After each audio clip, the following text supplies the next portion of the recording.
Vamos estar cantando o hino Santo, Santo. Vamos declarar essa noite que só o Senhor é santo, digno de todo louvor e de toda adoração. Amém? Pedir para os irmãos se colocarem em pé e vamos juntos adorar o nosso Deus. Amém?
Juntos possamos declarar sempre santo, santo, santo é o nosso Senhor Jesus. Amém? A igreja pode se sentar.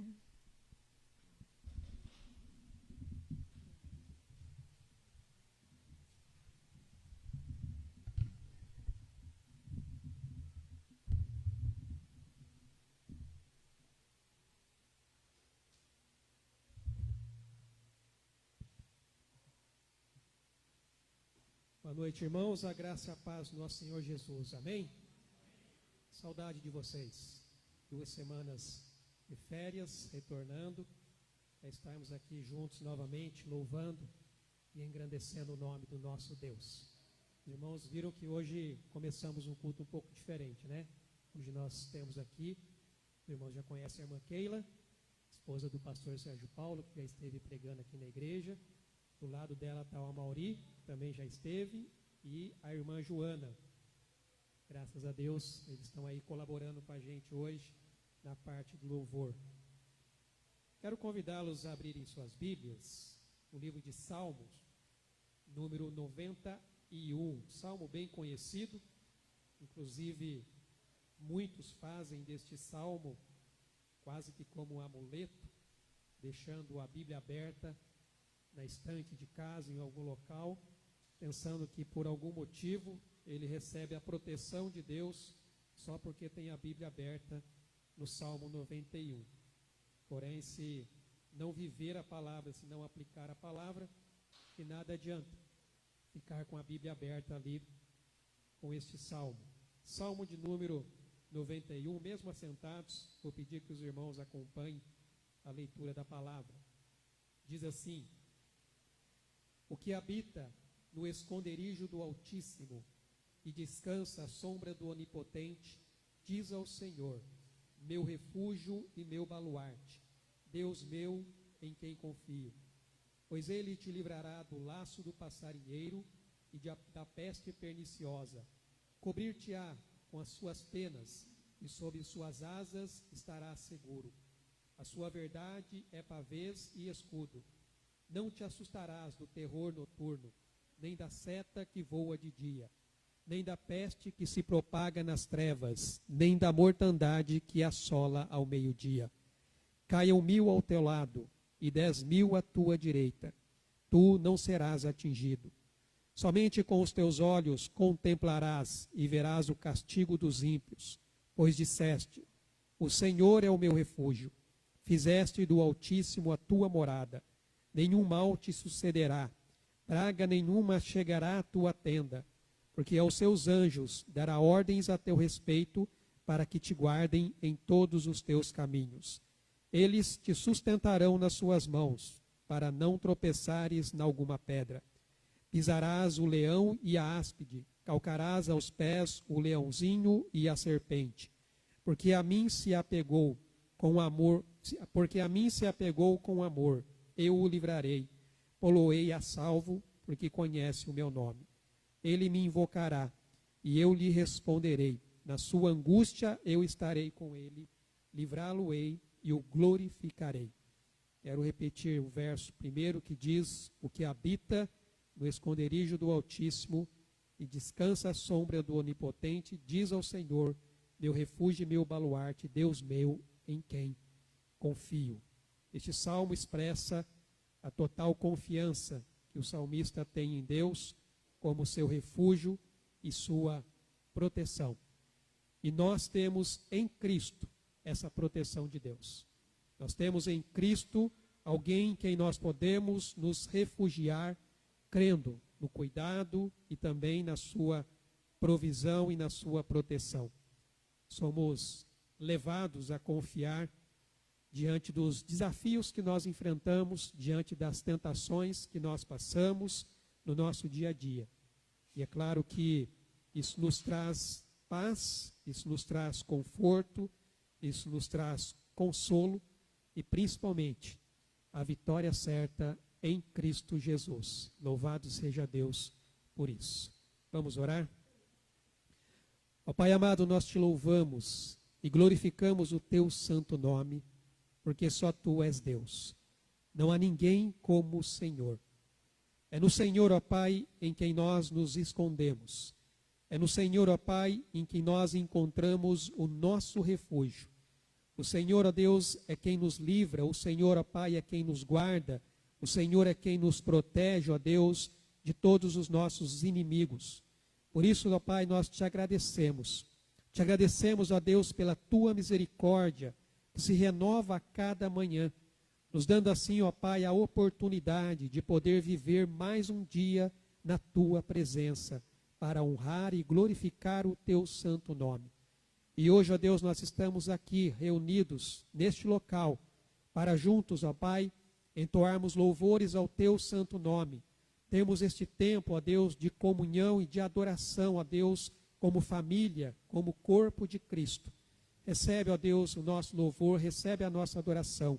E o teu Espírito Santo, ó Pai, atue em nosso meio, ó Pai, com toda a liberdade, tocando, ó Deus, em cada coração. Estejamos com os nossos ouvidos atentos e corações abertos, aquilo, ó Pai, que o Senhor tem a tratar conosco nesta noite, nos louvores, nas orações e principalmente através da tua palavra. Colocamos isso diante do Senhor, agradecidos no nome santo de Jesus. Amém, Senhor Deus. Amém, meus irmãos. Vamos continuar louvando e adorando o nome do nosso Deus.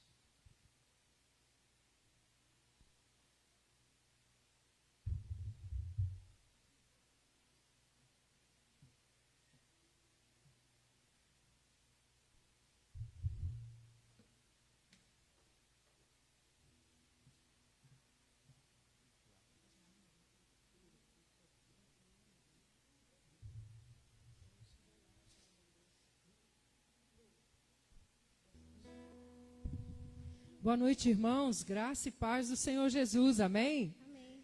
Que tempo precioso que o Senhor tem dado para nós. E para mim é uma alegria muito grande retornar aqui. Fazia tempo. Esse ano eu nunca tinha vindo aqui, né? É a primeira vez. Não. Que bom revê-los, que bom estar com os irmãos, com as irmãs. Que gostoso saber que o nosso Deus continua sendo Deus, continua sendo aquele que é o Deus Altíssimo, que tem o controle sobre todas as coisas, mas é o Deus presente em nós, é o Deus presente lá na nossa casa, no nosso trabalho, no nosso coração, que sabe o que a gente precisa. É o Deus a quem nós oramos e confiamos. Às vezes Ele faz do jeito que a gente quer, às vezes não é do nosso jeito. Mas amém, Ele continua sendo Deus. Amém? Que o nosso coração continue firmado no Senhor Jesus, adorando esse Deus pelo que Ele é e pelo que Ele faz.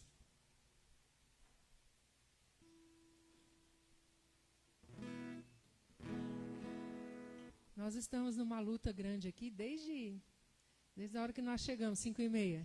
Tem hora que funciona o violão, tem hora que funciona o teclado, tem hora que não funciona. Irmãos, não tem problema. Se funcionar, a gente canta. Se não funcionar, a gente canta. Amém? As nossas vozes, o que importa é o nosso coração diante do Senhor. É isso que Ele quer ouvir, não é?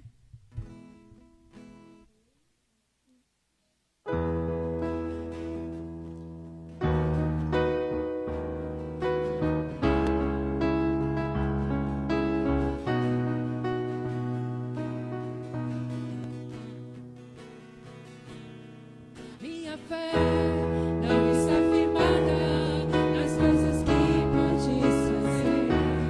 Eu aprendi a te adorar pelo que és.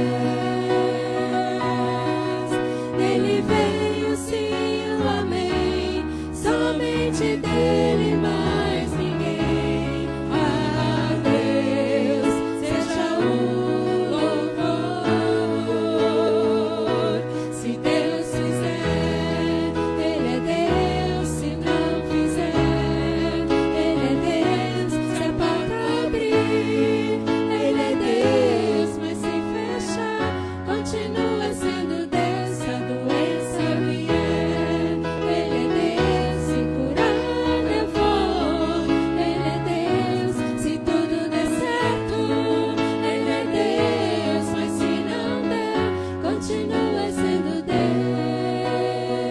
Minha fé não está firmada nas coisas que podes fazer. Eu aprendi a te adorar pelo que és. Ele veio sim o amém, somente dele mais ninguém. A Deus seja o louvor. Se Deus fizer, Ele é Deus. Se não fizer, Ele é Deus. Se a porta abrir, Ele é Deus. Mas se fechar, continua sendo Deus. Se a doença vier, Ele é Deus. Se curar,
esse Deus que nós louvamos, que nós adoramos. Esse Deus que basta uma palavra e as coisas acontecem. Basta uma palavra e o universo se fez. Bastou uma ordem e tudo aconteceu. Irmãos, é o mesmo Deus. De ontem, de hoje, será eternamente. Naquela situação na minha vida, na sua, Ele é o mesmo Deus. Basta uma palavra e as coisas podem mudar. Por isso nós temos que dizer, como salmista, não me abalarei. Está difícil, as ondas estão altas. Não me abalarei. Porque o Deus em quem eu confio é o Deus verdadeiro, é a minha rocha, é a minha segurança, é o meu protetor, é aquele que vai à minha frente, é aquele que cuida de mim, é aquele que sabe todas as coisas. Louvado seja o nome do Senhor. Não me abalarei pela fé, porque humanamente a gente se abala e muito. Mas vamos declarar isso em nome de Jesus. Não me abalarei, ao contrário, eu me alegrarei no Senhor. Amém?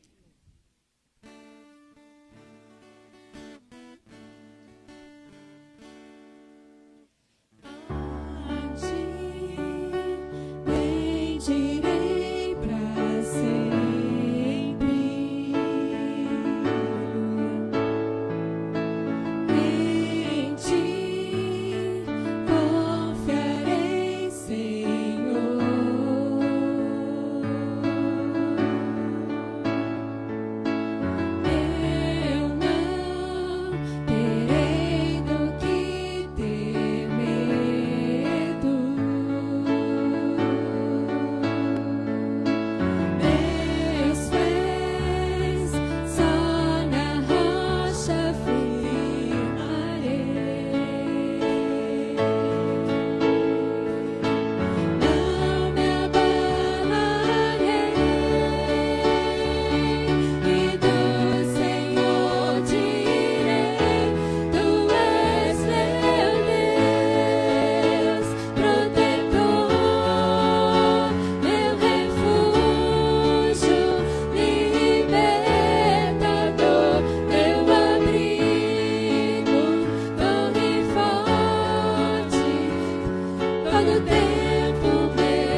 Louvado seja o teu santo nome, Senhor.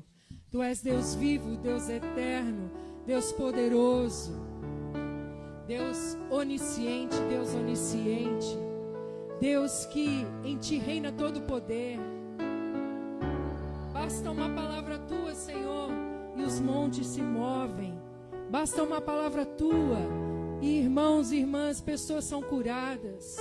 Basta uma palavra tua e há ó Deus, transformações nas nossas vidas e na terra. Ó Deus, o Senhor é o grande Deus, louvado seja o teu santo nome. Viemos aqui para te adorar, para te bendizer. O Senhor conhece as nossas limitações, meu Deus. Quantas vezes temos nos abalado, quantas vezes, ó Deus, tem sido difícil para nós. Ah, Pai, mas nós te louvamos, porque o Senhor sempre está conosco. E o Senhor diz para nós, não desanime, não desanime, porque eu estou contigo. Louvado seja o teu santo nome, o Senhor faz o que o Senhor quer. Louvado seja o teu nome, porque o Senhor nos carrega no colo. O Senhor vai à nossa frente, o Senhor é o nosso amparo, o Senhor é o nosso escudo. Louvado seja o teu santo nome, ó Deus, Pai, Deus Filho e Deus Espírito Santo. A ti toda a honra, toda a glória e todo o louvor. Visita, Senhor, cada irmão aqui nesta igreja, nesta hora, cada família, aqueles que estão com os corações, ó Deus, precisando de um bálsamo do Senhor, que seja derramado aqui nesta noite, ó Pai, e que todos saiam daqui jubilando na Tua presença, porque é a Tua presença que faz diferença nas nossas vidas. Toda a honra ao Teu nome, nós oramos em nome de Jesus. Amém. Podem sentar, amados.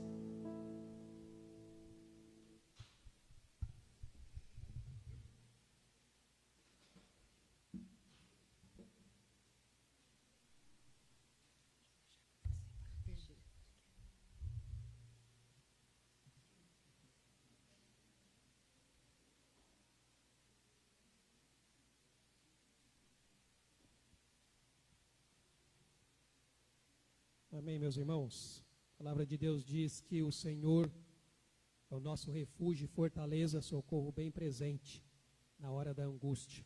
Louvamos a Deus por isso. Nós temos alguns motivos aqui para estarmos orando, intercedendo e também agradecendo. Sempre estamos orando e nos lembrando do nosso irmão Lúcio, pelo seu tratamento. Essa semana ele teve que ficar hospitalizado por conta de mudança na medicação. Mas graças a Deus, ele já está aí conosco nessa noite, e o Senhor vai entrando com a providência. Vamos nos lembrar de agradecer pela vida do Valdir, o padrasto da Gabriela, estava internado, já está em casa, também em recuperação. Vamos orar para que Deus continue abençoando o tratamento dele, com as medicações também que ele está tomando ali. Orando também pela nossa querida irmã Edir, recuperação da cirurgia no ombro, onde ela mostrou que não está podendo abrir muito a asa, né, irmã? Não dá para voar ainda, mas aos pouquinhos as coisas vão melhorando. E vamos nos lembrar da Karina também, que não passou muito bem. Vamos pedir que o Senhor entre com providência também sobre a vida dela. E se você tem algum pedido ou agradecimento para fazer, faça isso nesse momento. Lembrando que o nosso Deus, como nós cantamos aqui, Ele é o nosso abrigo, Ele é o nosso refúgio, fortaleza, Ele é o nosso libertador. Vamos orar? Pai amado, nós te louvamos e agradecemos ao Senhor pela tua providência e o teu cuidado, ó Pai, sobre a vida do teu povo, ó Pai, sobre a vida dos teus filhos e das tuas filhas. Somos gratos a ti, ó Deus, pelo cuidado que o Senhor tem tido para com a vida do nosso irmão Lúcio. Pedimos que o Senhor continue abençoando, ó Pai, o seu tratamento, ó Deus, entrando com providência, ó Pai, manifestando sobre ele, ó Deus, o poder, ó Pai, de cura, restaurando as células do seu corpo. Que o Senhor abençoe, ó Deus, as medicações que estarão sendo ministradas, que elas sejam direcionadas pelo Senhor. Também continue fortalecendo, ó Pai, a vida da irmã Neuza, que o Senhor também continue, ó Pai, cuidando da tua serva.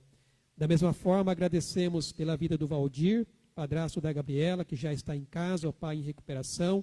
Que o Senhor continue abençoando também, ó Deus, o seu tratamento, as medicações que ele tem tomado. Que ele também, ó Deus, possa, ó Pai, ser plenamente restaurado, ó Deus, pela boa mão do Senhor. Agradecemos ao Senhor pela vida da nossa irmã Edi, que está aqui conosco. Que o Senhor continue abençoando, ó Pai, a recuperação, ó Pai, da cirurgia do ombro, restaurando a musculatura, ó Pai, dando-lhe forças, ó Pai, fortalecendo, ó Pai, em nome de Jesus. Entra com a tua boa mão ali, ó Deus, e manifesta o teu poder sobre a vida da tua serva. E apresentamos ao Senhor, ó Deus, a vida da Karina, que não está muito bem. Que o Senhor a visite neste momento. Que o Senhor, ó Deus, entre com o cuidado, ó Pai, sobre a vida dela, ó Pai. Que ela sinta, ó Deus, o teu poder, ó Pai, a tua presença, ó Pai, sobre a sua vida. Manifestando, ó Pai, o teu poder, ó Pai, sobre o seu corpo. Restaurando, ó Deus, a sua saúde. E assim, ó Deus, como os demais pedidos que aqui agora estão sendo colocados diante do Senhor, no teu trono de graça e de misericórdia, para que em tempo oportuno, ó Pai, o Senhor nos socorra, o Senhor estenda as tuas mãos e nos abençoe, para que assim, ó Deus, o teu nome seja exaltado e glorificado e a nossa fé cada vez mais fortalecida. Te agradecemos por isso e louvamos o teu santo nome, no nome santo de Jesus. Amém, Senhor Deus. Amém, meus irmãos. Hoje nós vamos ter a nossa ceia. Geralmente nós fazemos no primeiro domingo do mês, mas como eu estava de férias, nós alteramos para o segundo domingo. Então, aqueles que vão participar deste momento de celebração, aonde nós trazemos à memória o sacrifício de Cristo lá na cruz.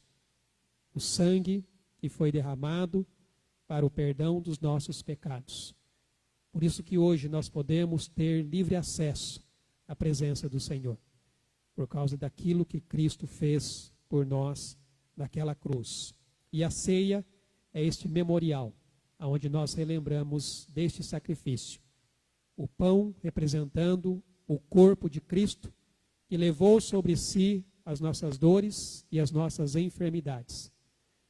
E o suco de uva representando o sangue de Cristo, que nos purifica de todo o pecado. Quero convidar você que vai participar conosco a que se coloque de pé enquanto o louvor estiver sendo entoado. Você vai estar recebendo os elementos e depois todos juntos vamos participar da celebração da ceia. Então, coloque-se de pé, você que vai participar, você que já creu no Senhor Jesus como seu Senhor e seu Salvador, que já foi batizado. Quero convidar as diaconisas que vão nos auxiliar aqui na ministração da ceia. Enquanto o louvor está sendo entoado, você vai receber os elementos e depois todos juntos vamos cear e celebrar essa aliança do Senhor.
és Cordeiro de Deus.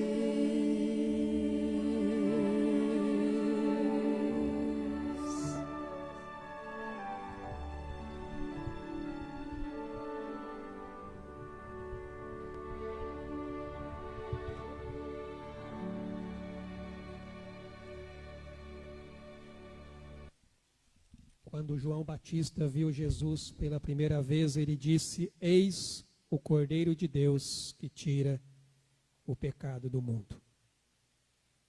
Todos receberam os elementos da ceia para juntos participarmos. A palavra de Deus, ela nos diz: porque eu recebi do Senhor o que também vos entreguei. E o Senhor Jesus, na noite em que foi traído, tomou o pão e, tendo dado graças, o partiu e disse: Isto é o meu corpo, que é dado por vós. Fazei isto em memória de mim. Comamos, pois, o pão em memória da morte de Cristo.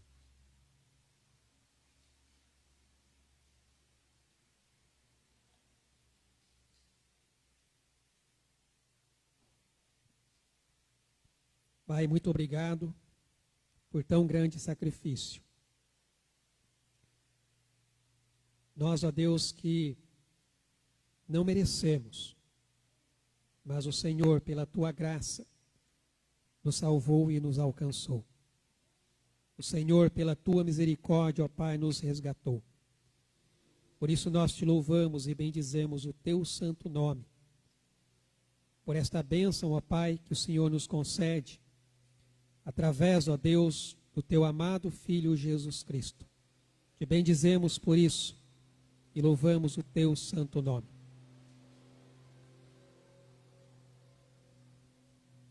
Por semelhante modo, depois de haver ceado, tomou também o cálice, dizendo: Este cálice é a nova aliança no meu sangue. Fazei isto todas as vezes que o beberdes em memória de mim, porque todas as vezes que comerdes este pão e beberdes o cálice, anunciais a morte do Senhor até que ele venha. Bebamos, pois, o cálice.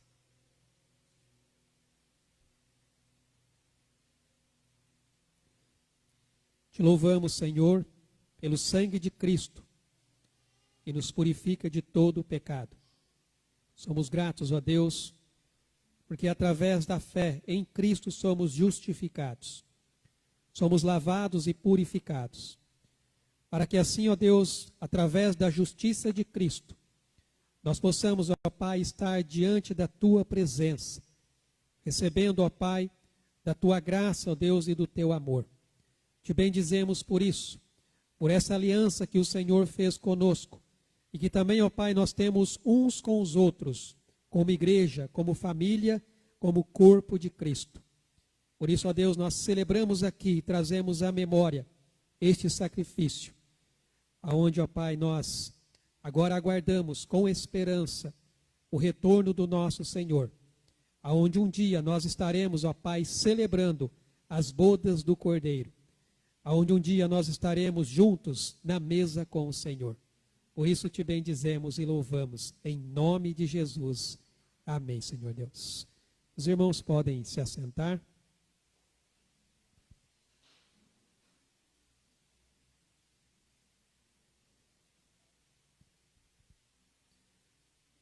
Quero convidá-los a abrirem suas Bíblias na carta de Paulo aos Efésios.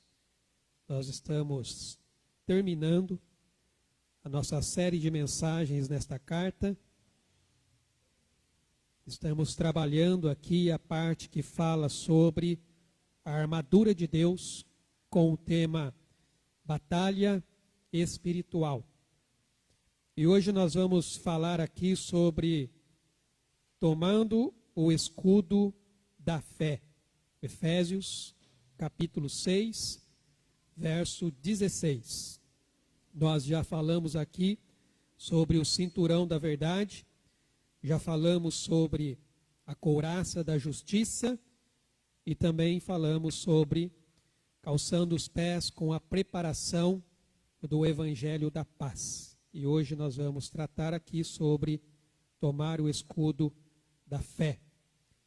Efésios 6, verso 16 diz: embraçando sempre o escudo da fé, com o qual podereis apagar todos os dardos inflamados do maligno. Irmãos, na Bíblia, conforme nos diz a carta aos Hebreus, no capítulo 11, verso 1, fé é a certeza das coisas que nós esperamos e a confiança daquilo que nós não vemos. Neste verso de Hebreus, o autor, ele diferencia fé de esperança. Porém, embora ele faça essa diferença, ambos estão conectados. Para muitas pessoas, a palavra esperança, ela é vista como um desejo incerto.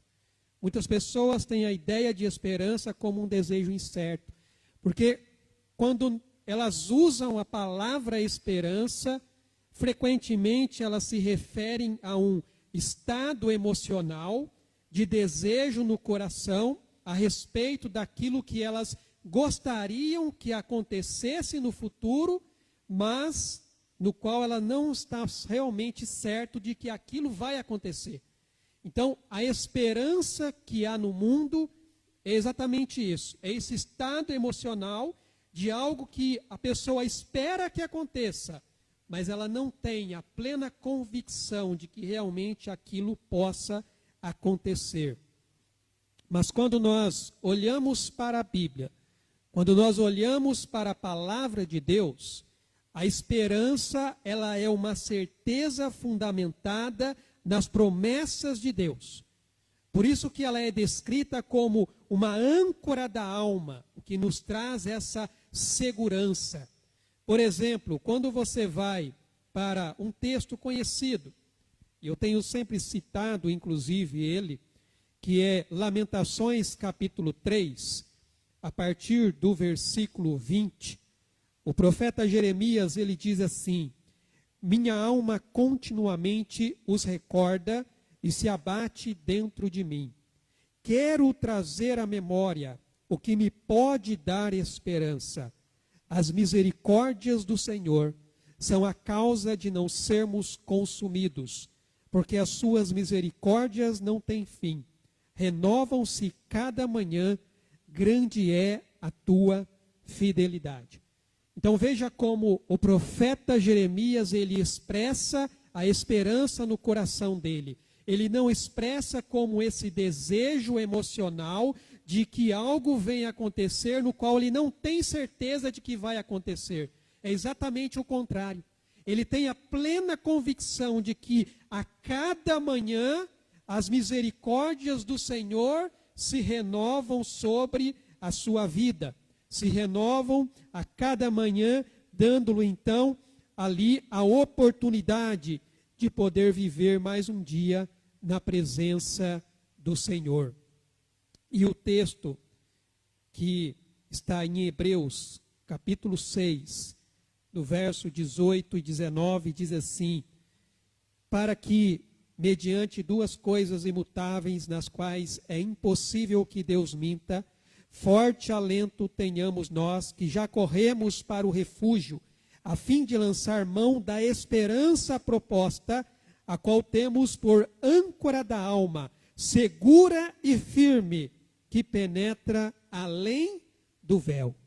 Ele fala da esperança que nós temos em Cristo Jesus. E conforme ele diz aqui, é uma esperança segura e firme. Ela não é incerta, mas ela é a convicção de algo que realmente vai acontecer. A fé, irmãos, ela fortalece essa esperança, porque ela se baseia nessa confiança nas promessas de Deus. A fé é acreditar em coisas que ainda não vemos, confiando que Deus, ele sabe o que o futuro nos reserva. Deus, ele sabe exatamente aquilo que está preparado para nós. E isso significa você confiar em Deus pelo que ele é e não apenas pelo que ele faz. Conforme até nós cantamos em uma música aqui. Deus, ele não deixa de ser Deus, independente daquilo que venha a acontecer. Nós o adoramos pelo que ele é e não somente pelo que ele faz.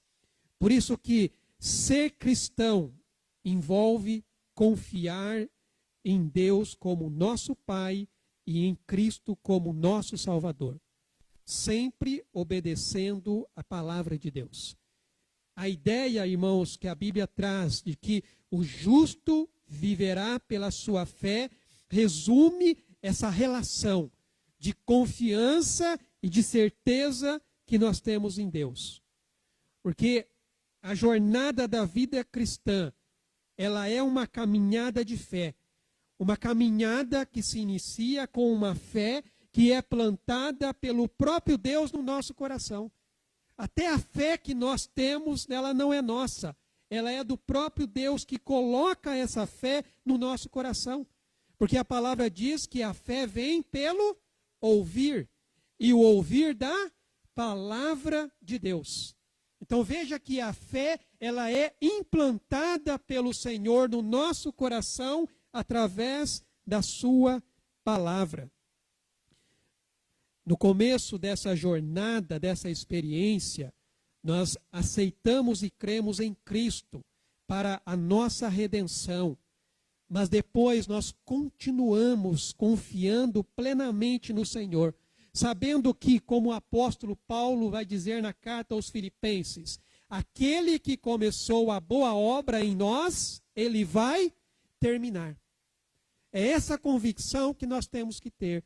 Nós começamos a nossa caminhada crendo em Jesus para a nossa salvação, mas nós continuamos nessa caminhada, continuando crendo em Jesus, de que ele vai terminar aquilo que ele já começou. E então a nossa caminhada se baseia nessa confiança e nessa dependência que nós temos do Senhor. Apesar das promessas de Deus, aos nossos olhos, elas às vezes parece que está demorando, mas nós podemos ter plena certeza de que elas vão se cumprir. Sabe por quê? Porque Deus é fiel em cumprir com a sua palavra. Muitas vezes, aos nossos olhos, parece que Deus está demorando para agir em nosso favor. Mas, irmãos, Deus é fiel. Ele age no tempo certo, ele age no tempo dele. A carta aos Hebreus, ele diz: guardemos firme a confissão da esperança sem vacilar, pois quem fez a promessa é fiel. Quem fez a promessa é fiel. E Pedro, quando ele escreve a sua carta, falando sobre o retorno do Senhor, em 2 Pedro capítulo 3, a partir do versículo 9, ele diz assim: não retarda o Senhor a sua promessa, como alguns a julgam demorada. Pelo contrário, ele é longânimo para convosco, não querendo que nenhum pereça, senão que todos cheguem ao arrependimento. Virá, entretanto, como ladrão o dia do Senhor, no qual os céus passarão com estrepitoso estrondo e os elementos se desfarão abrasados. Também a terra e as obras que nela existem serão atingidas. Visto que todas essas coisas hão de ser assim desfeitas, deveis ser tais como os que vivem em santo procedimento e piedade, esperando e apressando a vinda do dia de nosso Deus, por causa do qual os céus incendiados serão desfeitos e os elementos abrasados se derreterão. Agora preste atenção. Nós, porém, segundo a sua promessa, esperamos novos céus e nova terra, nos quais habita a justiça do Senhor. O próprio Jesus disse: os céus e a terra passarão, mas as minhas palavras jamais passarão. Irmãos, para Deus, a pessoa que é justa é aquela que vive pela fé. E essa ideia ela é reforçada por Jesus durante o seu confronto com Satanás no deserto, quando ele afirma que o ser humano ele não se sustenta apenas com pão, mas com cada palavra que vem da parte de Deus. O que nos mantém firmes é a palavra de Deus. Viver da palavra de Deus é viver, irmãos, pela fé. Por isso que quando nós nos conectamos com a palavra de Deus, nós encontramos Deus e confiamos a nossa vida a Ele e ao cuidado dEle. E é neste ponto, nesta carta aqui de Efésios, que o apóstolo Paulo, ele fala do escudo da fé. Irmãos, é interessante porque quando você começa a ler a descrição que Paulo começa a fazer daquilo que nós conhecemos como a armadura de Deus, neste ponto parece que ele faz uma transição.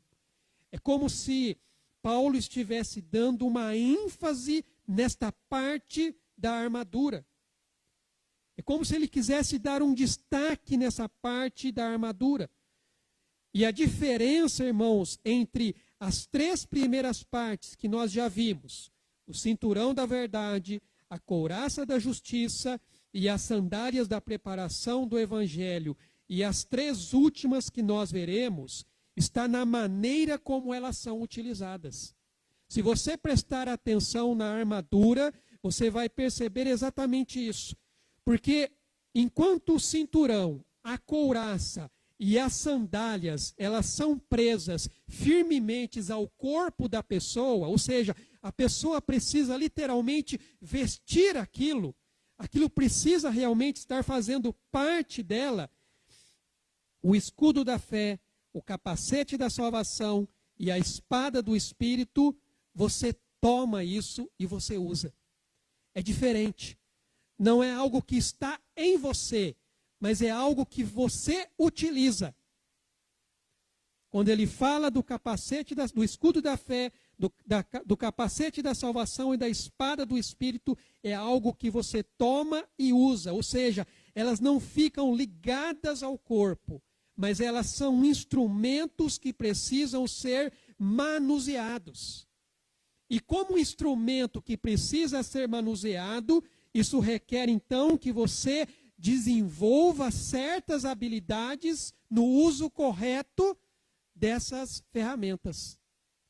Se você não souber utilizar o escudo da fé, o capacete da salvação e a espada do Espírito, então, com certeza, você sofrerá na batalha que você está enfrentando. É necessário aprender a fazer uso dessas ferramentas. Quando Paulo fala do escudo da fé, nós entendemos que, apesar dele fazer referência lá ao Antigo Testamento, falando sobre as batalhas de Deus, porém aqui ele nos traz de uma forma muito prática, trazendo ali a figura de um soldado romano. E cada parte da instrumentália de guerra que um soldado ele usava. E os escudos romanos, eles eram feitos de madeira, geralmente revestidos com um couro bem espesso, para ser tratado para resistir ao fogo e apagar dardos inflamados. Quantos aqui assistiram o filme Gladiador? O filme já antigo, mas logo no começo aparece ali uma batalha do imperador romano, e você percebe que ali há as flechas sendo atiradas em chamas, e os soldados se protegendo com um escudo, no qual o escudo ele não pega fogo, porque ele é tratado para isso. Então, essa é a forma como Paulo ele representa aqui o escudo da fé. Esse escudo ele geralmente tinha por volta de 1,20 m a 1,5 m de altura, por 60 a 80 centímetros de largura. Então era como uma porta, literalmente. Não era algo pequeno para se usar, não era algo pequeno para se carregar.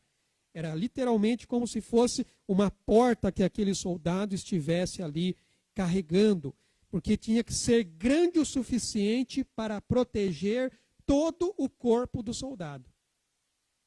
E quando vários soldados eles se juntavam, eles sobrepunham escudos, formando praticamente como se fosse hoje um tanque de guerra. Literalmente é quase que como um tanque de guerra, onde todos os soldados juntos utilizavam os seus escudos. Irmãos, nós somos chamados de crentes, porque a verdadeira luta, ela ocorre na esfera da fé. Ser crente tem a ver com aquilo que você crê. E a nossa luta, ela ocorre na esfera da fé. Então, a grande questão que está sendo tratada aqui é em quem você vai acreditar. No que você está crendo. Essa é a grande questão. Em que ou em quem você crê? Será que você crê nas acusações do inimigo?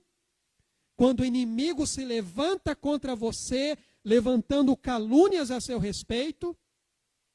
Será que você acredita nas circunstâncias difíceis que você está passando? Quais são as lutas que você está vivendo? Será que é nisso que você acredita? Será que você acredita nas opiniões de pessoas que muitas vezes nem mesmo temem a Deus? Afinal de contas, em que ou em quem você acredita? Essa é a grande questão aqui, irmãos. A Bíblia, ela menciona a fé, ressaltando a importância dela na nossa caminhada com Deus. O reino das trevas, irmãos, ele busca constantemente roubar a nossa fé. Desde os tempos de Adão e Eva, a estratégia do inimigo é sempre a mesma. É fazer com que nós duvidemos da palavra de Deus. O inimigo sempre tenta implantar a dúvida no nosso coração. Quando Eva foi tentada lá no Jardim do Éden, eu não sei se eu coloquei no slide, se é no próximo ou no anterior, se puder mudar para mim. Isso, obrigado, é esse mesmo. Ali é o que eu falei do escudo, quando os soldados se ajuntam. Lá no Jardim do Éden, veja só, a serpente, que nós sabemos que ali é a figura do próprio Satanás, mais sagaz que todos os animais selváticos que o Senhor Deus tinha feito, disse à mulher, é assim que Deus disse, não comereis de toda a árvore do jardim? Ou seja, o que o diabo estava tentando fazer naquele momento? Ele estava tentando levar Eva a duvidar da palavra de Deus. Ele estava colocando em dúvida o caráter de Deus, dizendo que Deus ele é mentiroso.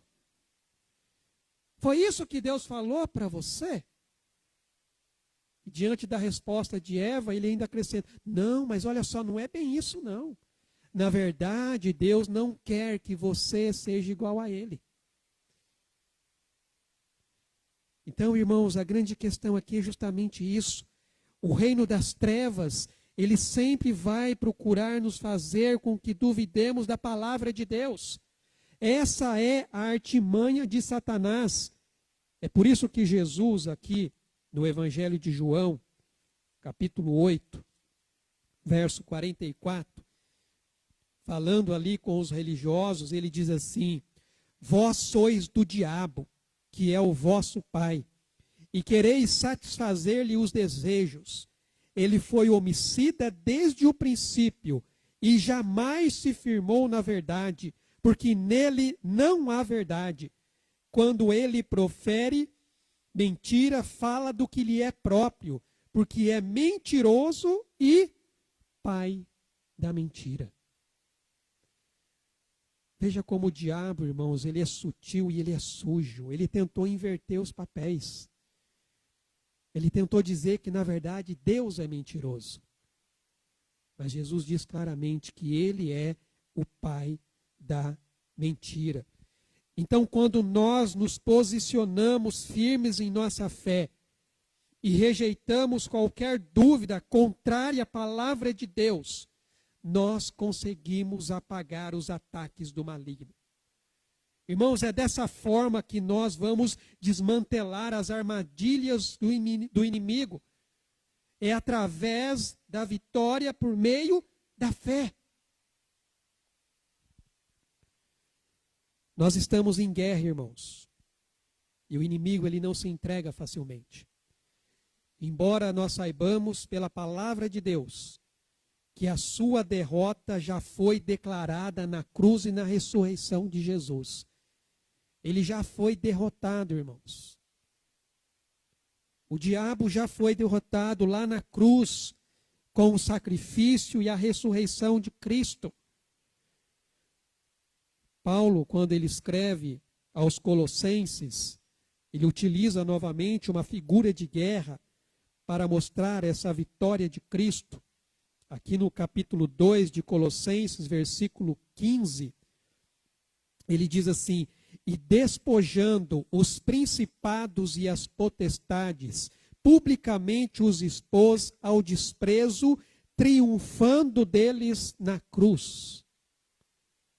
O diabo já foi derrotado, irmãos. Porém, ele mente, ele engana, ele divide, ele procura nos ferir. Aqui mesmo na carta aos Efésios, o apóstolo Paulo nos alerta que se mentiras e hostilidade dominarem as nossas relações, o diabo ele vai triunfar. Se nós nos deixarmos ser levados pelas mentiras do diabo, nós seremos derrotados. Aqui no capítulo 4 de Efésios, no versículo 26 e 27, diz assim: irai-vos e não pequeis, não se ponha o sol sobre a vossa ira e nem deis lugar ao diabo. Não dê lugar ao diabo. Por isso que é fundamental que nós resistamos aos seus planos. Conforme Paulo começa aqui no capítulo 6 de Efésios, no versículo 11, no versículo 12, aliás, porque a nossa luta não é contra o sangue e a carne, e sim contra os principados e potestades, contra os dominadores deste mundo tenebroso, contra as forças espirituais do mal nas regiões celestes. Portanto, tomai toda a armadura de Deus, para que possais resistir no dia mau e depois de terdes vencido tudo, permanecer inabaláveis. Tiago vai dizer: resisti ao diabo e ele lutará contra vocês. É isso que diz? O que é que diz o texto de Tiago? Resisti ao diabo e ele faz o quê? Ele foge, irmãos. É claro que primeiramente você tem que entender a primeira parte do verso, porque se você não fizer a primeira parte, a segunda você não consegue. Porque a primeira parte diz: submetei-vos a Deus. Resisti ao diabo e ele fugirá de vós. Se você estiver vivendo uma vida de submissão a Deus, então você pode ter plena certeza de que o diabo vai fugir de você. Porque a sua vida vai estar na presença do Senhor.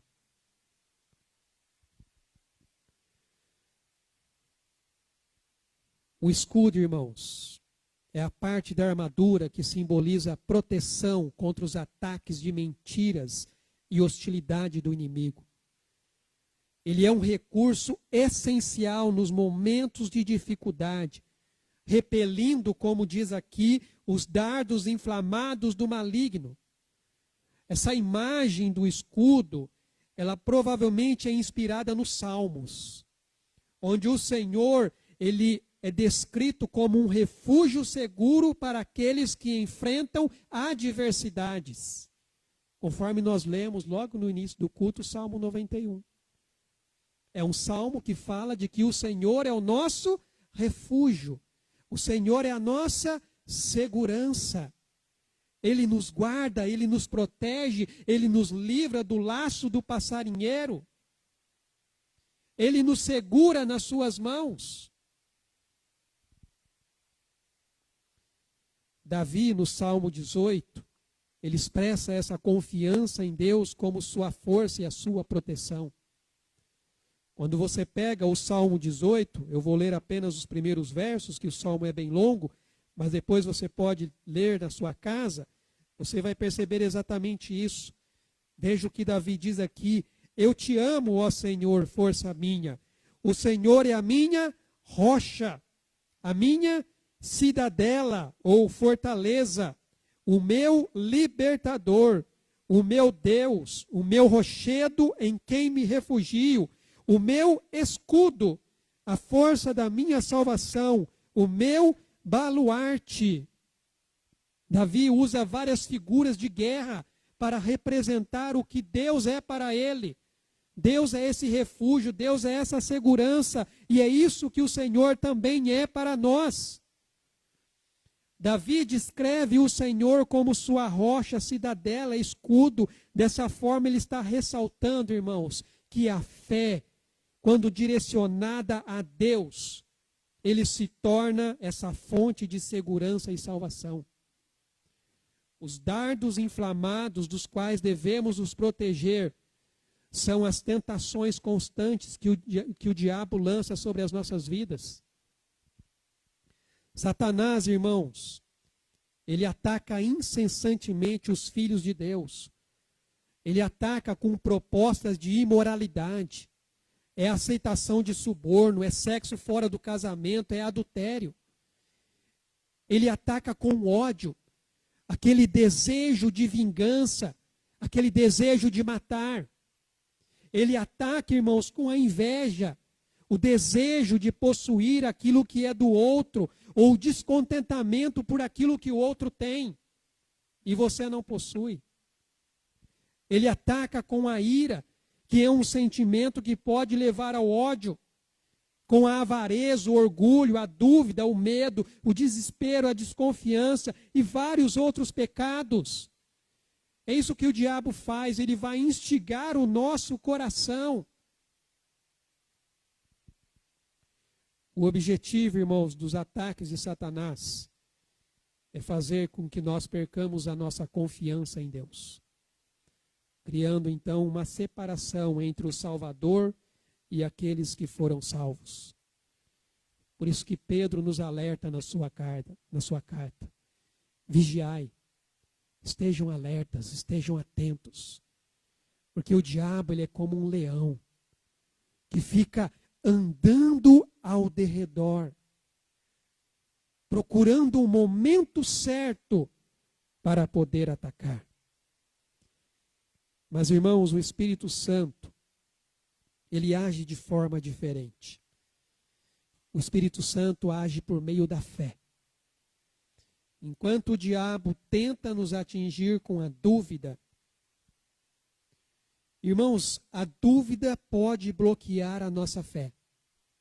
É por isso que a carta aos Hebreus, ela diz que fé é a certeza do que esperamos e a prova do que não vemos. Deus, ele valoriza a fé, porque a fé honra a natureza de Deus. Acreditar no que não podemos ver, irmãos, é confiar nesse Deus que é todo-poderoso para aqueles que nele creem. Um Deus em quem nós não vemos, mas nós sabemos que ele existe e ele está nos auxiliando e nos protegendo. Quando Tomé, depois de ver, ele reconheceu Jesus como Senhor e Deus. Porém, Jesus diz que aqueles que não viram e ainda assim creram, estes são bem-aventurados. Tomé precisou ver para crer. E tem muito crente hoje em dia que é igual a um Tomé. Mas Jesus diz que bem-aventurados são aqueles que não veem, mas creem. A dúvida, irmãos, é uma arma poderosa que o diabo usa. E como nós vimos, foi assim que a serpente enganou a humanidade desde o início. Agora entenda, a dúvida gera medo, que por sua vez enfraquece a nossa fé. A dúvida gera medo no nosso coração. E isso é o que enfraquece a nossa fé, irmãos. Porém, o mesmo autor aos Hebreus lá vai dizer que é impossível agradar a Deus sem fé. Sem fé é impossível agradar a Deus. O medo, irmãos, é um inimigo da fé. E junto com a mentira, elas são armas poderosas de Satanás. Se você lembrar do povo de Israel, quando eles estavam prestes a entrar na terra prometida, lá em Números, capítulo 13. Números capítulo 13, veja só o que o texto nos diz aqui a partir do verso 25. Ao cabo de 40 dias voltaram de espiar a terra. Caminharam e vieram a Moisés e a Arão e a toda a congregação dos filhos de Israel no deserto de Parã, a Cádiz. Deram-lhes conta a eles e a toda a congregação e mostraram-lhes o fruto da terra. Relataram a Moisés e disseram: fomos à terra que nos enviastes, e verdadeiramente mana leite e mel. Este é o fruto dela. Veja, irmãos, que eles reconhecem aquilo que Deus já havia falado para eles. O povo, porém, que habita nesta terra é poderoso, e as cidades muito grandes e fortificadas. Também vimos ali os filhos de Anak. Os amalequitas habitam na terra do Neguebe. Os heteus, os jebuseus e os amorreus habitam na montanha. Os cananeus habitam ao pé do mar e pela ribeira do Jordão. Irmãos, vejam que interessante. Depois que os espias voltam para dar o relatório, eles dizem assim: olha, a terra é realmente do jeitinho que Deus falou. Porém, tem um problema. O povo de lá tem gigantes. O povo de lá é fortificado. O povo de lá é poderoso.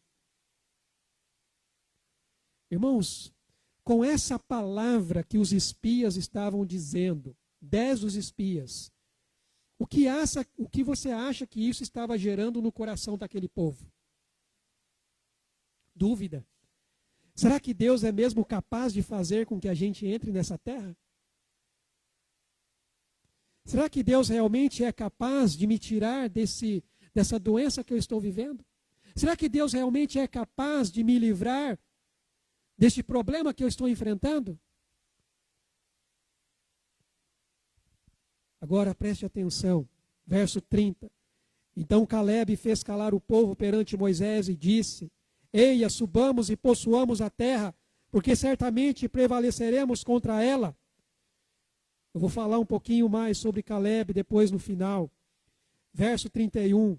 Porém os homens que com ele tinham subido disseram: não poderemos subir contra aquele povo, porque é mais forte do que nós. E diante dos filhos de Israel, infamaram a terra que haviam espiado, dizendo: a terra pelo meio da qual passamos a espiar é terra que devora os seus moradores, e todo o povo que vimos nela são homens de grande estatura. Também vimos ali gigantes, os filhos de Anak, são descendentes de gigantes, e éramos aos nossos próprios olhos como gafanhotos, e assim também o éramos aos seus olhos. Vejam, irmãos, que eles começam a relatar algo que começa a colocar dúvida. E a dúvida vai gerar o quê? Medo. Nós não podemos entrar lá. Nós não podemos lutar contra esses gigantes. Nós não somos capazes de fazer isso. A dúvida gerou um medo no coração, irmãos, daquele povo e daquelas pessoas. Por isso que o medo é o inimigo da fé junto com a mentira. Quando o medo, irmão, se instala no coração, ele desencadeia uma série de pensamentos que vai gerar dúvida, incredulidade, desobediência e vai levar à derrota.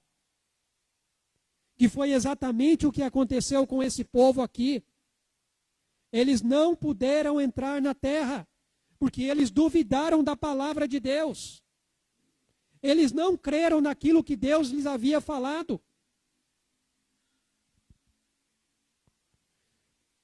E esse ciclo é a estratégia que o inimigo tem para afastar os filhos de Deus das promessas do Senhor, criando, irmãos, um sentimento de impossibilidade. Você quer um outro exemplo? Neemias. Neemias, quando ele estava reconstruindo os muros de Jerusalém, quando ele começou a reconstrução, quem se levantou? Os inimigos se levantaram. Em especial, 2 ali são citados, Sanbalate e Tobias. E eles começam a dizer a Jeremias e ao povo: vocês não vão conseguir construir isso. Eles ainda zombam de Neemias. Qualquer animal poderá derrubar esse muro. É isso que o inimigo faz, irmãos. Quando nós procuramos andar com o Senhor, ele começa a lançar dúvidas no nosso coração.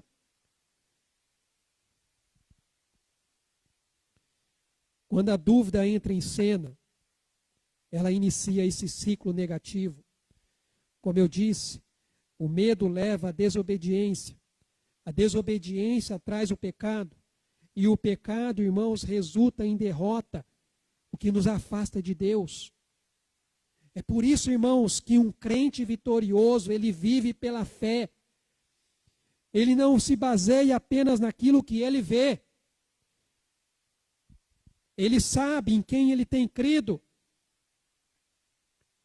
O apóstolo Paulo, quando ele escreve a sua carta aos Coríntios, 2 Coríntios, capítulo 4, ele diz assim: porque a nossa leve e momentânea tribulação produz para nós eterno peso de glória, acima de toda comparação, não atentando nós nas coisas que se veem, mas nas que se não veem, porque as que se veem são temporais, e as que se não veem são eternas. Irmãos, a sua confiança, ela precisa estar no Senhor e no perfeito amor que foi revelado por Ele em Cristo Jesus, que nos dá a segurança do cuidado e do perdão de Deus. João, ele vai dizer, lá na sua carta, em 1 João, capítulo 4, verso 18, no amor não existe o medo. Antes, o perfeito amor lança fora o medo. Ora, o medo produz tormento. Logo, aquele que teme não é aperfeiçoado no amor. Irmãos, quando nós compreendemos o amor de Deus, nós somos libertos do nosso medo, em especial do medo da morte e da condenação, que é o que o texto aqui está falando. Eu não tenho medo do juízo de Deus, porque eu sei que Ele me salvou, Ele me resgatou e eu vou morar com Ele.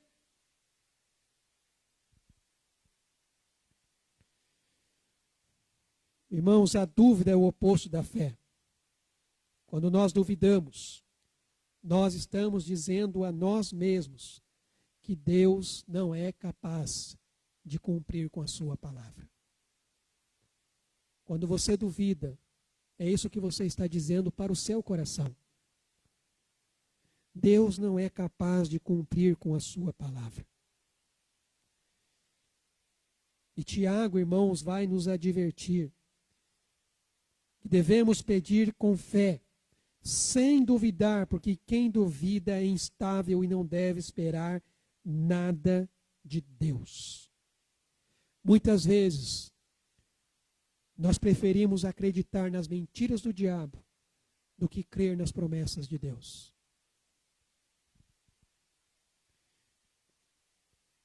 A incredulidade, irmãos, leva o homem a não crer que o Senhor vai cumprir com as suas promessas, ou que talvez existe alguma coisa que está fora dos limites e da possibilidade de Deus.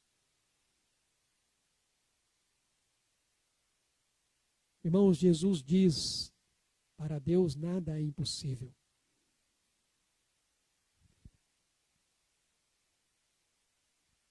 O apóstolo Pedro, quando ele tentou caminhar sobre as águas do mar da Galileia, ele recebeu uma exortação de Jesus por causa de um momento de incerteza. Ele diz: homem de pequena fé, por que você duvidou? Eu não sei qual é o problema que você enfrenta muitas vezes. Alguns aqui nós conhecemos. Mas muitas vezes Deus diz para você: Ei, você, homem de pequena fé. Ei, você, mulher de pequena fé. Por que você está duvidando?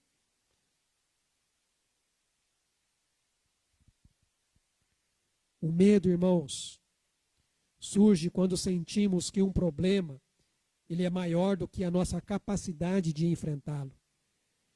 E saiba que ele está mais relacionado a como vemos e sentimos as coisas.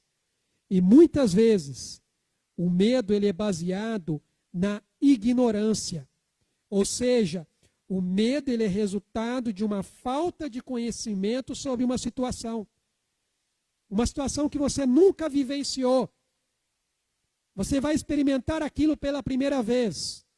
O que isso gera no seu coração? Medo. Por exemplo, você vai para um novo emprego. Você fica temeroso. Será que eu vou dar conta?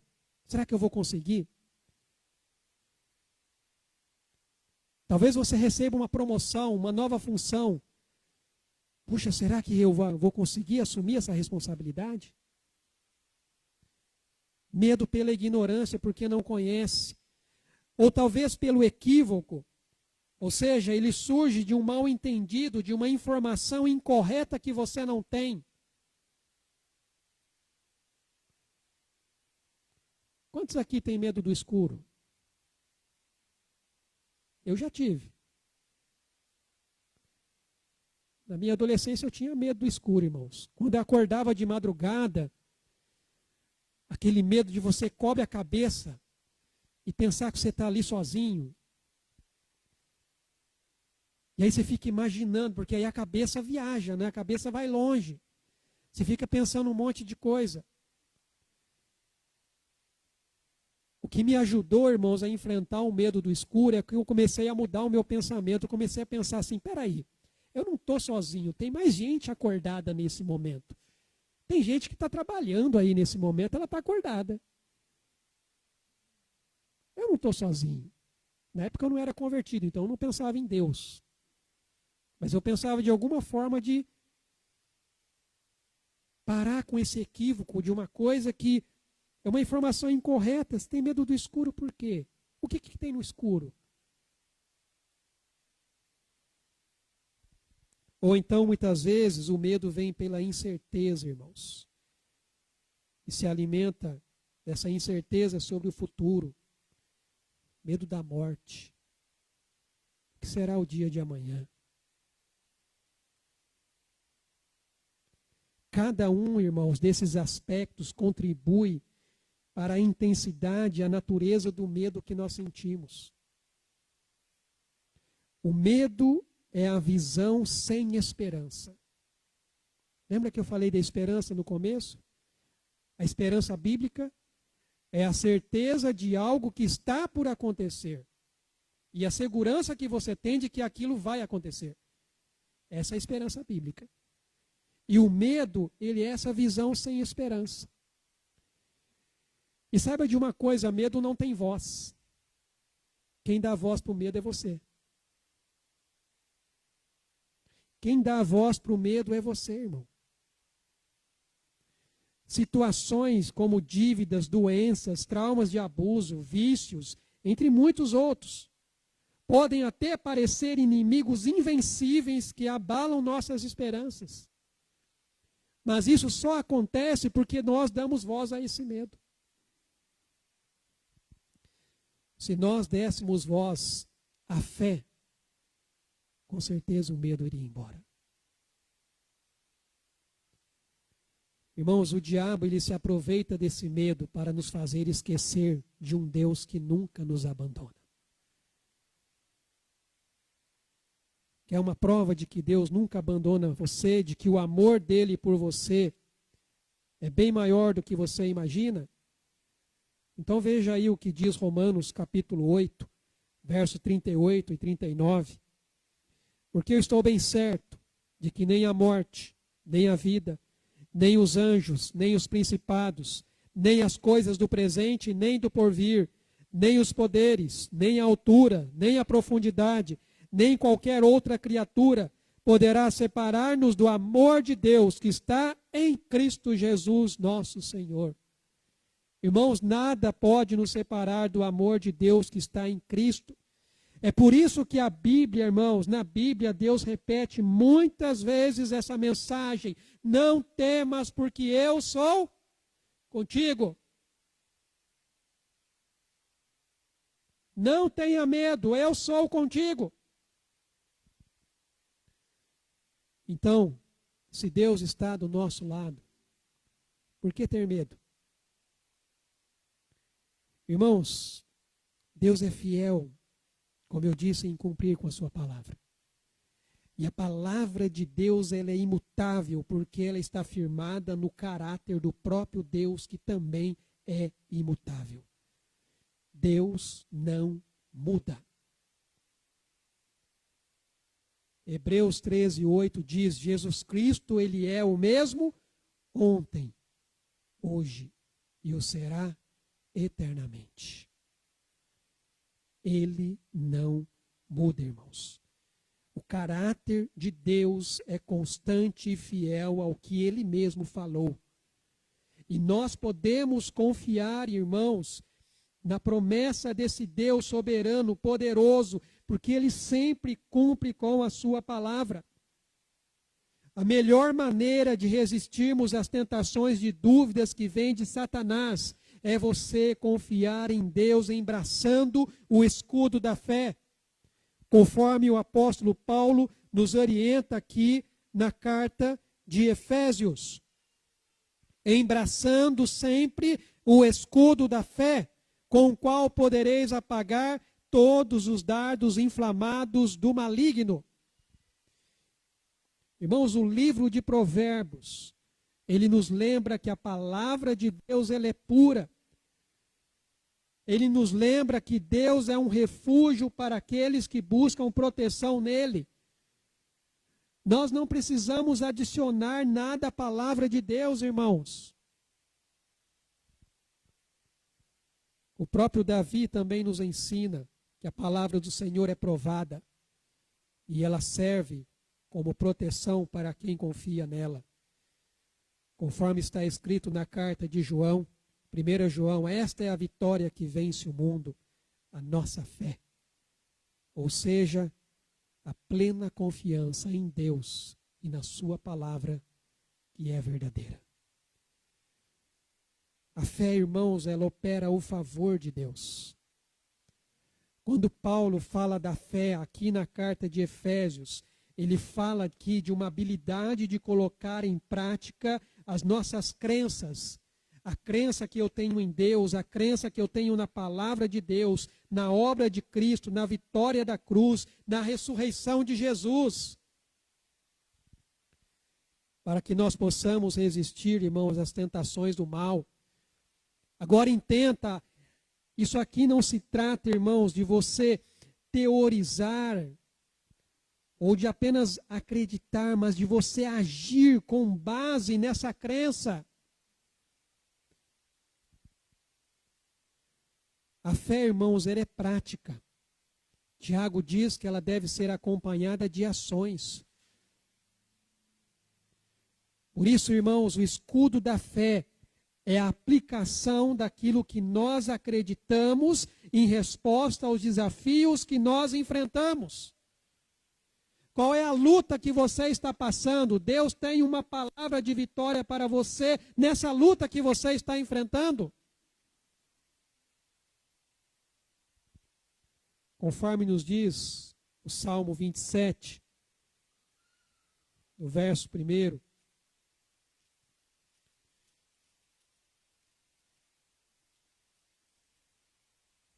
O Senhor é a minha luz e a minha salvação. De quem terei medo? O Senhor é a fortaleza da minha vida. A quem temerei? Você precisa praticar a sua fé, meu amado, minha amada. Porque a fé, ela age como um escudo. Porque ela não se volta para si mesma, mas sim para o seu objeto, no qual ela é vivenciada, que é o próprio Deus. E é isso que é essencial, irmãos. Porque algumas seitas, elas promovem uma fé focada na própria fé. Sabe o que é isso? Pensamento positivo. Pensamento positivo. Não, você tem que acreditar que vai dar certo. Você tem que declarar que vai dar certo. Só que não é só isso, irmãos. A fé vai além de você simplesmente declarar algo. É você viver aquilo. Não é só pensamento positivo. Ela é muito mais do que pensar positivo. A fé é uma coisa prática, irmãos. Ela tem que ser vivenciada dentro daquilo que a palavra de Deus ela tem nos trazido. Por isso que a fé ela age como esse escudo que não se volta para si mesma.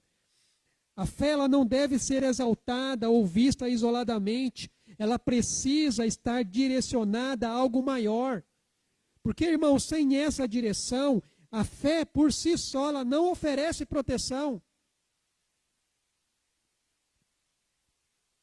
Ela precisa ser direcionada para algo maior. Porque a fé tem esse direcionamento. Mas, pastor, para quem ela tem que ser direcionada? Irmãos, a fé ela sempre vai apontar para Deus. É Deus quem nos fortalece. Então, quando eu falo que eu posso, não é porque eu posso na minha força. Eu posso tudo naquele que me fortalece.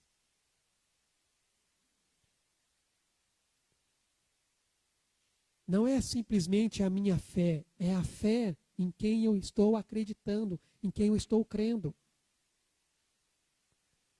Ele é capaz de fazer muito mais além daquilo que nós pensamos ou imaginamos em nosso coração. Quando Paulo escreve a sua carta aos Romanos, lá no capítulo 4, ele fala sobre Abraão. Ele diz que, em esperança, Abraão creu contra a esperança e acreditou na promessa de que seria pai de muitas nações. Então veja, irmãos, ele não se deixou abalar pela idade ou pela condição da sua esposa. Mas o que ele fez? Ele fortaleceu a sua fé em Deus, louvando a Deus, confiando que Deus seria fiel em cumprir o que ele prometeu. Por isso que a fé de Abraão foi reconhecida como justiça. E essa é a essência da fé, porque ela não se volta para si mesma, ela se volta para o Senhor. O texto diz ali, a sua fé não se enfraqueceu, embora ele soubesse que aos 100 anos, seu corpo, bem como o ventre de Sara, já não tinham vigor. Na verdade, ela se fortaleceu, e com isso ele deu glória a Deus. Abraão estava plenamente convicto de que Deus é poderoso para cumprir tudo o que promete. Irmão, você crê nisso? Porque eu creio. Os heróis da fé, que é descrito lá no capítulo 11 de Hebreus, irmãos, eles encontraram força na fraqueza. Eles encontraram, irmãos, direção nas incertezas. Eles tiveram confiança nas dúvidas. Mas sabe por quê? Porque eles acreditaram nas promessas de Deus. E eles viveram conforme essas promessas. Essa confiança, irmãos, é o verdadeiro segredo da fé, se é que isso é um segredo. Quando os apóstolos chegaram diante de Jesus, pedindo para Jesus que acrescentasse mais a fé deles, o que foi que Jesus respondeu? Jesus disse que não é o tamanho da sua fé, mas é a qualidade da sua fé. Porque, irmãos, ele diz que é possível mover montanhas mesmo com a fé tão pequena como a de um grão de mostarda. A fé, irmãos, é essa semente poderosa que quando ela é plantada, quando ela é cultivada no coração, ela pode sim remover montanhas. Quando Jesus compara a fé com um grão de mostarda, não é o tamanho do grão de mostarda, é o que você faz com esse grão de mostarda. Se você plantar o grão de mostarda, ele vai nascer e vai dar uma árvore. O que você faz com a sua fé? É isso que Jesus está ensinando. O que você faz com a sua fé? Você só fica olhando para aquele grãozinho que é pequenininho, ou você planta esse grão e começa a cultivar ele?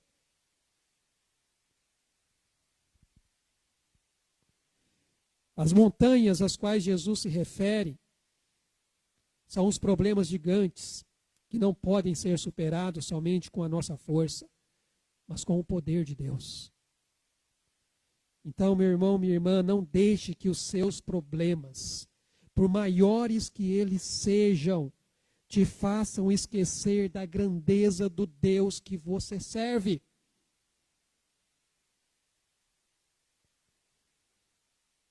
Para Deus, irmãos, até os maiores desafios são pequenos. Conforme diz Isaías, agindo Deus, quem impedirá? Não importa o desafio que você esteja enfrentando, coloque a sua fé em Deus e no que Ele já fez em Cristo Jesus por você. Como eu sempre digo, irmãos, toma posse das bênçãos. Toma posse, irmão, das bênçãos que já lhe foram concedidas por Deus nas regiões celestiais em Cristo Jesus. A bênção da salvação, a bênção do perdão, a bênção da regeneração, da eleição, da adoção na família de Deus. Não é sobre isso que Paulo falou em toda a sua carta ali, logo no começo? Somos abençoados por Deus com toda sorte de bênçãos espirituais em Cristo Jesus. Somos salvos e resgatados em Cristo. Somos perdoados em Cristo. Em Cristo.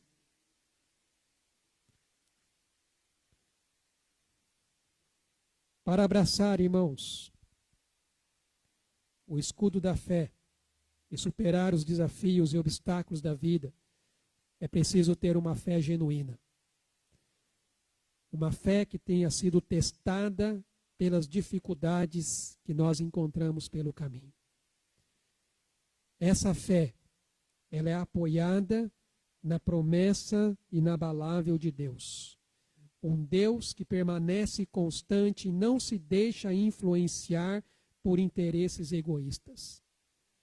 Eu quero falar aqui, irmãos, chegando ao final dessa mensagem, sobre 3 características dessa fé genuína. Primeiro, baseado lá no texto de Josué, capítulo 14.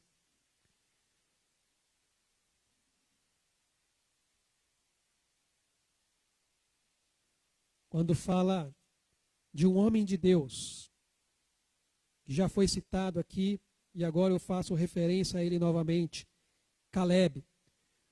Um dos que foram enviados como espias, mas que, diferentemente daqueles 10 que duvidaram, e a dúvida que eles trouxeram geraram medo no coração daquele povo, fazendo com que todo aquele povo perecesse no deserto. Porém, este homem, juntamente com Josué, foram os únicos que entraram na terra, que herdaram a promessa. Caleb. Quando você pega aqui Josué capítulo 14, a partir do verso 6, e aqui eu quero destacar 3 características dessa fé genuína para finalizar. Diz aqui, chegaram os filhos de Judá a Josué em Gilgal, e Caleb, filho de Jefoné, o quenezeu, lhe disse, tu sabes o que o Senhor falou a Moisés, homem de Deus, em Cádiz Barneia, a respeito de mim e de ti. Tinha eu 40 anos, quando Moisés, servo do Senhor, me enviou de Cádiz Barneia para espiar a terra, e eu lhe relatei como sentia no coração. Mas meus irmãos, que subiram comigo, desesperaram o povo. Eu, porém, perseverei em seguir o Senhor meu Deus. Então Moisés, naquele dia, jurou, dizendo, certamente a terra em que pusestes o pé será tua e de teus filhos, em herança perpetuamente, pois perseverastes em seguir o Senhor meu Deus. Eis agora, o Senhor me conservou em vida como prometeu. 45 anos há desde que o Senhor falou esta palavra a Moisés, andando Israel ainda no deserto, e já agora sou de 85 anos. Estou forte ainda hoje, como no dia em que Moisés me enviou. Qual era a minha força naquele dia, tal ainda agora para o combate, tanto para sair a ele como para voltar. Agora, pois, dá-me este monte de que o Senhor falou naquele dia, pois naquele dia ouvistes que lá estavam os anaquins e grandes e fortes cidades. O Senhor, porventura, será comigo para os desapossar como prometeu. Josué o abençoou e deu a Calebe, filho de Jefoné, Hebrom em herança. Portanto, Hebrom passou a ser de Calebe, filho de Jefoné, o quenezeu em herança, até o dia de hoje, visto que perseverara em seguir o Senhor, Deus de Israel. Sabe o que nós aprendemos com este homem de Deus, irmãos? A primeira coisa, a fé é pessoal e intransferível. Não dá para você viver a fé do outro. É a sua fé, é a sua jornada, é a sua caminhada com Deus. Você pode até se inspirar na fé de outras pessoas, como nós nos inspiramos na fé de homens e mulheres de Deus na Bíblia. Mas você tem que viver a sua jornada com Deus. Você tem que viver a sua fé com Deus. Porque ela é pessoal e intransferível. Veja o que ele diz aqui no versículo 7. Tinha eu 40 anos, quando Moisés, servo do Senhor, me enviou de Cádiz Barneia para espiar a terra, e eu lhe relatei como sentia no coração. Eu falei daquilo que eu tinha plena convicção. Ele diz, eu falei do que eu tinha plena convicção. Os outros desesperaram o povo. Mas eu tinha convicção de que nós entraríamos naquela terra. Era a fé de Calebe, irmãos. Se ele se deixasse levar pela fé dos outros, ele tinha ficado no deserto junto com os outros. Você está vivendo a fé de quem? A sua? Ou você está tentando se apoiar na fé de alguém?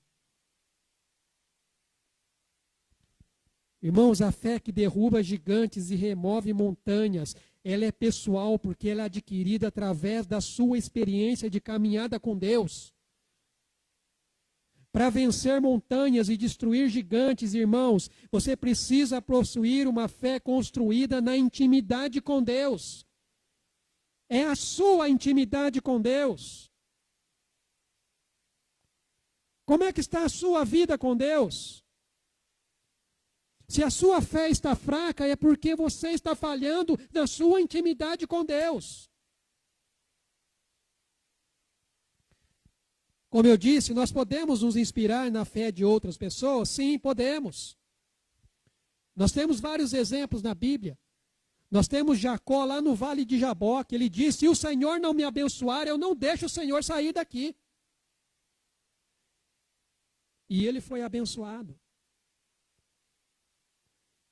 Nós temos José lá na prisão do Egito, que mesmo na pior circunstância que ele estava vivendo, ele continuou confiando em Deus. Nós temos Moisés diante da sarça ardente.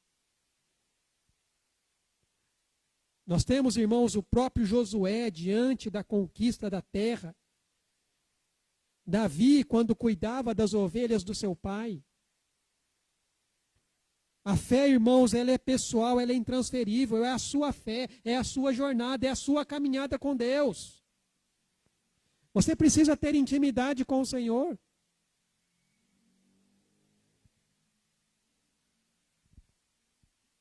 No verso 11, ele diz aqui, estou forte ainda hoje, como no dia em que Moisés me enviou.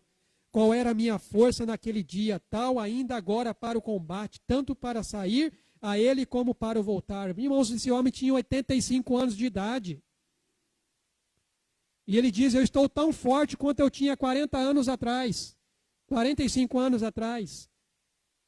Eu ainda estou pronto para a peleja.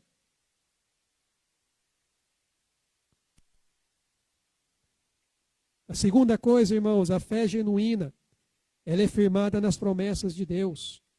Verso 9, ele diz aqui, Então Moisés naquele dia jurou, dizendo: certamente a terra em que pusestes o pé será tua e de teus filhos, em herança perpetuamente, pois perseverastes em seguir o Senhor meu Deus. E aí no versículo 12, agora pois dá-me este monte de que o Senhor falou naquele dia, pois naquele dia ouviste que lá estavam os anaquins e grandes e fortes cidades. O Senhor porventura será comigo para os desapossar, como prometeu. A fé, ela é firmada nas promessas de Deus. Caleb se firmou na promessa do Senhor. Deus me prometeu que daria essa terra. E hoje eu estou aqui, baseado na promessa de Deus, para tomar posse dela. E sabe o que é interessante, irmãos? Qual foi a terra que Caleb quis conquistar? Por que o povo não quis entrar na terra? Por causa de quem? E aí? Por que o povo ficou com medo de entrar lá? Por causa dos gigantes. Lá tinham os anaquins. Qual é a terra que Caleb está exigindo aqui? A terra dos gigantes. A terra dos anaquins. Aquela que o povo ficou com medo de entrar para conquistar. É essa terra que Caleb está querendo, irmãos? Irmãos, isso é um apelo para nós e é um grande desafio para que nós creiamos na palavra de Deus e não em nosso próprio sentimento ou entendimento. Porque viver pela fé, irmãos, não é viver apenas pela visão. E isso é um desafio para nós, por isso que Deus nos convida a explorar essa dimensão e ter coragem de ir mais longe. Nós temos que fazer a oração de Eliseu. Quando ele disse para Geazi, o seu servo: Senhor, abre os olhos deles para que ele veja. Às vezes eu oro a Deus, irmãos, dizendo: Senhor, abre os meus olhos porque eu quero ver. Eu quero ver o Senhor operando milagres. Eu quero ver o Senhor salvando vidas, resgatando pessoas. Eu quero ver o Senhor cumprindo com a sua palavra. E por fim, essa fé, ela é sincera e dependente de Deus. Versículo 10. Eis agora, o Senhor me conservou em vida, como prometeu. 45 anos há desde que o Senhor falou esta palavra a Moisés, andando Israel ainda no deserto, e já agora sou de 85 anos. E depois no verso 14. Portanto, Hebrom passou a ser de Caleb, filho de Jefoné, o quenezeu, em herança até o dia de hoje, visto que perseverara em seguir o Senhor Deus de Israel. Uma fé sincera e dependente. A palavra diz: ele perseverou em seguir o Senhor. Quantas vezes, irmãos, a gente não desanima? Às vezes por pequenos problemas que a gente enfrenta na nossa vida. Caleb não. Um homem de 85 anos e sempre foi perseverante diante de Deus. E Deus honrou a sua fé. Porque, irmãos, a verdadeira fé, ela é baseada nesse amor e nesse relacionamento genuíno com Deus, sem interesse. Essa fé ela é motivada por um desejo sincero, irmãos, de conhecer e servir a Deus, independentemente das circunstâncias que você vai estar vivendo. Ah, mas pastor, está muito difícil. Continue perseverando. Continue sendo fiel.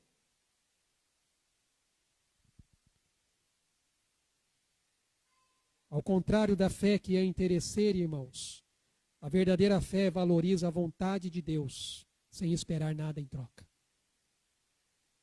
Irmãos, Deus ele não está apenas do nosso lado como um pai, mas nós também temos Jesus como nosso Senhor e nosso Salvador. E o amor de Cristo por nós, demonstrado na cruz através da sua morte e ressurreição, mostra isso. Então eu digo para você, quando o diabo tentar te atacar com dúvidas, lembre-se desse amor e passe a usar o escudo da fé. creia na palavra de Deus.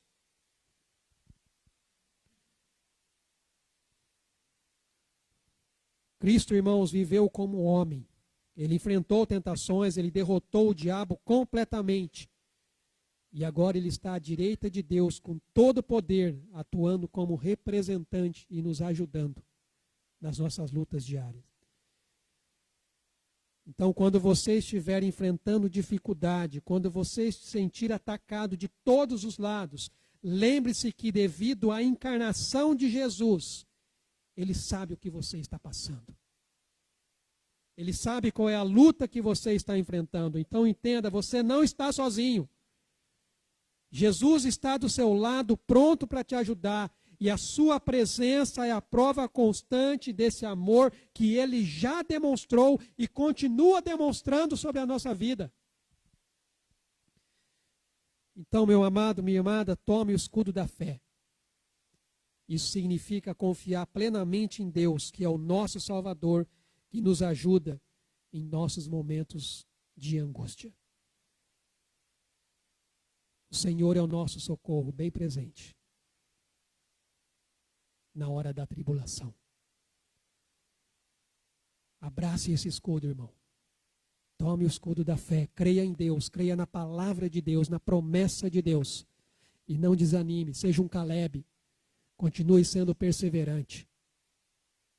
Tenha a mesma força que Caleb teve.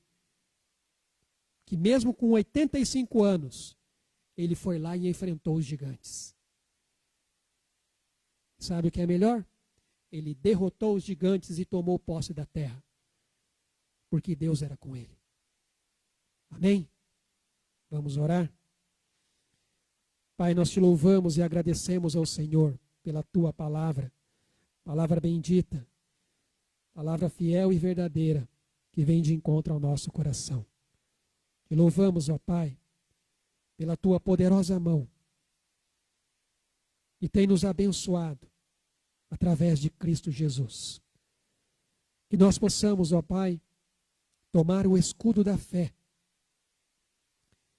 e crer, ó Deus, nas promessas do Senhor, vivendo-as, ó Pai, no nosso dia a dia, diante, ó Pai, das lutas e desafios que nós enfrentamos, seja na doença, no desemprego, seja, ó Pai, nos conflitos muitas vezes que nós temos em nossos relacionamentos. Que nós realmente, ó Deus, possamos depender única e exclusivamente do Senhor, sabendo, ó Pai, que em Cristo nós somos mais do que vencedores. O Senhor já nos deu, ó Pai, a vitória através de Jesus. O inimigo já foi derrotado. Mas nós não devemos, ó Deus, nos permitir, ó Pai, desanimar e deixar ser levados, muitas vezes, ó Deus, pelo orgulho do nosso coração. Mas viver, ó Deus, uma vida em total e completa dependência do Senhor. Sabendo, ó Deus, que é o Senhor quem faz a obra. É o Senhor quem opera. É o Senhor quem cura. É o Senhor quem restaura, quem liberta, quem salva. O Senhor, ó Deus, é quem manifesta, ó Pai, o teu poder, revelando, ó Deus, toda a tua grandeza e toda a tua glória, nos fortalecendo, ó Pai, em nossa caminhada de fé. Por isso nós te bendizemos, te louvamos e agradecemos. Em nome de Jesus. Amém, Senhor Deus. Amém, meus irmãos. Quero dar aqui alguns avisos. Nós estamos retomando as nossas atividades. E aí, os irmãos, aqueles que estão lá no grupo da igreja, devem ter visto o boletim e as informações que, inclusive, foram postadas lá. Bom, isso aqui os irmãos já sabem, né? O Rafael já comentou semana passada, nós estamos em obras, por isso que a gente está aí com uma certa bagunça aí pelo lado de fora, com relação a toda essa pintura, mas praticamente a parte externa já está quase que finalizada. Depois a gente ainda vai fazer essa parte interna aqui, lembrando que em março a igreja completa aí os seus 20 anos e nós celebraremos com cara nova aí diante da igreja. Eu quero agradecer, inclusive, a todos os irmãos envolvidos, Rafael, Pedro, irmão Lúcio, todos aí da liderança, os irmãos que estiveram envolvidos em relação a essa obra, enquanto eu estava de férias. Obrigado aí pelo apoio de cada um de vocês. Próximo aviso. Essa semana nós retomamos os nossos grupos de discipulado e crescimento. A gente vai estar avisando aí depois, nos grupos com os irmãos, os locais onde nós estaremos fazendo, a gente faz nos lares. Então fique atento aí com as informações. A gente vai retomar então os nossos trabalhos com os grupos de discipulado. Talvez a gente vai ter algumas alterações, mas aí nos grupos a gente vai passar as informações certinho aí para os irmãos. Também teremos encontro dos homens no dia 21 de fevereiro. Só para os irmãos lembrando, a gente também fez uma pequena alteração, que geralmente a gente fazia no sábado, a gente vai passar a fazer agora na sexta-feira à noite, tá? Então a gente vai voltar também aí com os nossos encontros, onde nós temos esse tempo de aprendizado e de comunhão com Deus. Mais algum? E também estamos trabalhando aí com os casais, queremos também trabalhar aí com os casais. Teremos também um encontro de casais, a gente vai estar divulgando aí para os irmãos a data direitinho e o local onde nós estaremos fazendo. A ideia é que a gente também possa estar crescendo junto aí em relação aos nossos relacionamentos com a esposa, com o marido, os filhos e tudo mais aí que a gente precisa aprender em relação a isso. Mais algum? Acho que é só, né? Só esses avisos por enquanto. Depois a gente vai, ao longo dos cultos aí da semana, passando mais informações a respeito dos eventos que nós estaremos fazendo aqui. Tá bom? Vamos nos colocar em pé, vamos orar, agradecer a Deus. Quero agradecer a Keila, a Mauri, a Joana, pela presença e pelo apoio aqui hoje com a gente. Deus continue abençoando aí a vida e manda um abraço lá para o pastor Sérgio Paulo. Eu achei que ele estaria aqui com a gente, mas manda um abraço lá para ele. Deus abençoe, tá bom? Vamos orar? Pai, muito obrigado a Deus por esse tempo que nós passamos aqui, tempo de louvor e adoração ao teu santo nome, onde, ó Deus, nós podemos sentir, ó Pai, a presença do Senhor aqui em nosso meio, tocando em nosso coração, por meio do teu Espírito Santo. Que o Senhor nos abençoe, concedendo, ó Pai, uma semana debaixo da tua presença e na orientação do Senhor. E que a graça de Deus, o nosso Pai, o amor de Cristo Filho e as ricas consolações e a comunhão do teu Espírito Santo seja com o teu povo que se reúne neste local e em toda a face da terra, até aquele grande dia, o dia em que nós estaremos para sempre com o Senhor. Em nome de Jesus. Amém, Senhor Deus. Deus abençoe. Obrigado por aqueles que estiveram nos visitando essa noite. Deus abençoe também a vida de vocês, tá bom?